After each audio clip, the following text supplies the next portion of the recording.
Welcome to NTD news. Eluru జిల్లా జిలుగుమిల్లి ప్రభుత్వ గిరిజన సంక్షేమ ఆశ్రమ బాలుర ఉన్నత పాఠశాలలో సంక్రాంతి సంబరాలు ఘనంగా జరిగాయి.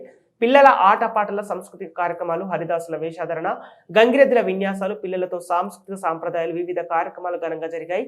ఈ కార్యక్రమానికి HM Gujjaraju, warden Naveen Kumar, teachers Ravi Venkateswararao, CH Prashanth, Hemalatha పాల్గొన్నారు.